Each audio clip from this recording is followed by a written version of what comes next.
Hey everybody, this is Herschel Froome from High School Top 200. Number 23 in the national rankings is Scots College from Wellington. I just seen Scott College play at the quad tournament that they had up at St. Kinnigan's.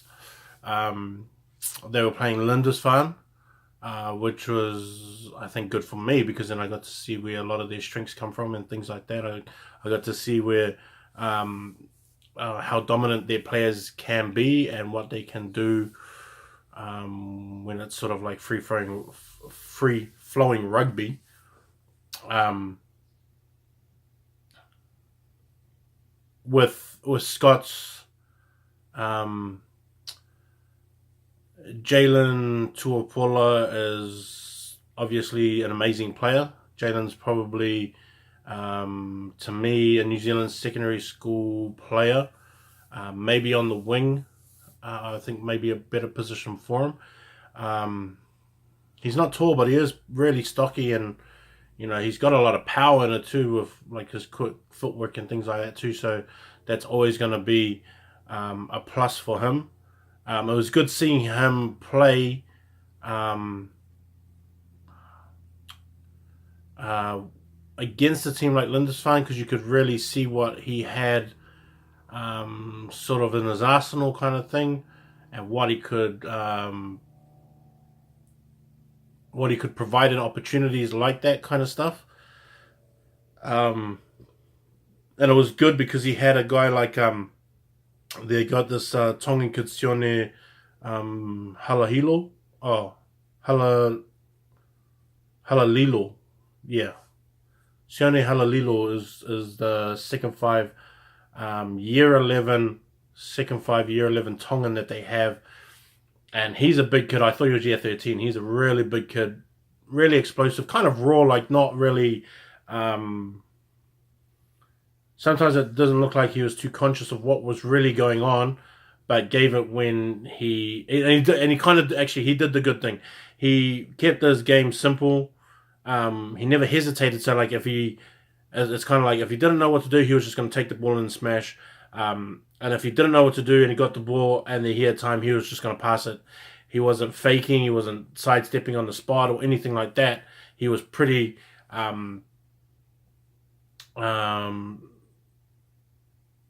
yeah, he just never hesitated when he got into trouble, and I think that's great for a young player that doesn't know what to do. Instead of making silly decisions like kick or big skip pass when you don't need to or anything like that, he just took it and set it up and let everybody else worry about it when when they blew over.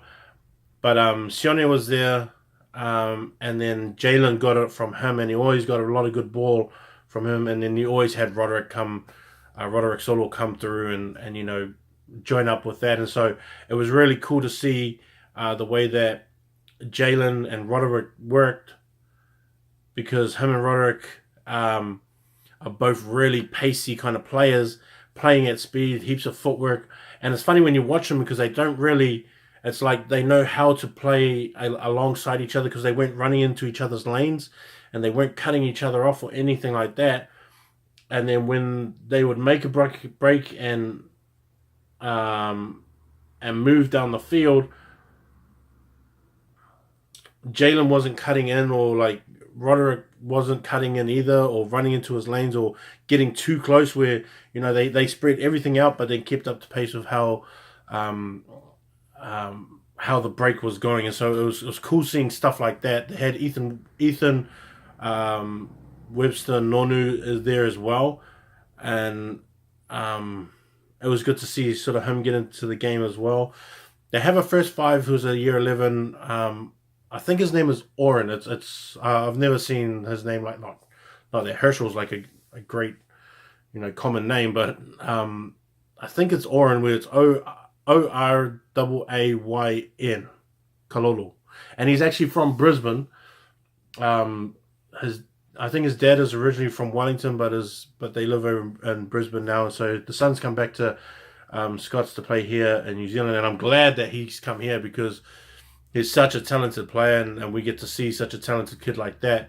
And having him and Sione and Jalen and Roderick all in the same back line, having Harry Beverly feed the back line from halfback, I think that, this could be a pretty competitive back line nationally. Decision wise, they're going to be young. I think that's where Jalen has to sort of step up and make sure that Sione and Oren, they do what they're supposed to do. Harry's going to have to do the same as well. Is that it's cool that when you have a talented first five, but when he's year 11, he's not really going to be up to date with, or he's not going to be so smooth in his delivery on every single play. And so Oren's going to need help with that kind of stuff. And Jalen and Harry just going to have to try and guide him through that. Especially with a guy like Sione, who's year 11 as well, from Tonga. I don't know how good his English is or anything like that either. But, just to sort of coach him through that too. Roderick could do the same as well from fullback, just to be in his ear all the time and telling him, this is what's happening at the back, and then making sure that Oren knows where and when to go and things like that. And that's what I like from good first fullbacks as well, is that I like vocal fullbacks that tell the line exactly what is seen from the back and where these holes are popping up and things like that. So Roderick is probably going to grow in confidence from fullback too, get a bit more vocal and making sure that everyone knows where they are supposed to be everywhere supposed to be where they are on the field at all times. In the forwards, they have Blake Rogers. Sesavata is such a good player. I really like him. He's the hooker, year 12. He was in there at a year 10, and he's playing like when I saw him at the quad. He plays like he's been in there for 3 years, and you can tell that he doesn't care about what his age is. He takes the experience, and that's how he plays. He plays that, this is my third year, first 15. This is what I do, and that's kind of his approach to it. Really quick player, really agile for a hooker. He's like the new wave of hookers. That's the kind of style that he plays. Really good passing game for a hooker too, and you can see him on the edge with ball in hand and him creating for others, just off his footwork and passing game, and that's really cool to see as well. And it's not like I'm saying he's shying away from the hard stuff, because he doesn't. Like when it's there, he gets into it, but he just adds another different dynamic to the way that you can structure your systems and your teams, because you have a guy that in the forwards that can facilitate as well. Junior Walesia's in there, real big kid, real big dude. Jonty Bird as well, one of my top year 11s in a prop. Really solid kid as well, really good in the scrums.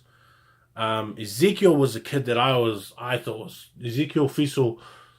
I was so impressed with his work rate and just how much he got through in just one game. And it wasn't just one thing. Like, it wasn't just him just tackling all game. He was tackling, he was, running the ball, he was cleaning out, he was in the lineouts, he just did everything, and he went from blindside to 8, and, he took over like that, like Isaac and Iparama, I think it's Sailo. Those two brothers, I'm sure they're brothers. Those two guys were sort of the meat and brunt of the forwards and the running, but then Ezekiel did sort of the everything else stuff, and I thought that he was such a good player on that day. And I actually look forward to him growing over this year and seeing what he looks like in sort of August, September. And if they're still around at that point, it's going to be pretty interesting to see what kind of player we get at the end of that. Because I think he's really talented, that Ezekiel kid. Ezekiel Fiesel. Scots College is going to do well. They've got Silverstream to bash against, as well as Town, as well as Cole, and so and Rongotai. So it's going to be pretty interesting to see what happens in that Wellington competition, and how far Scots actually goes, and if they can really make a punch at at Silverstream as well as St. Pat's Town. That's my review for Scots College, number 23. High School Top 300. Peace.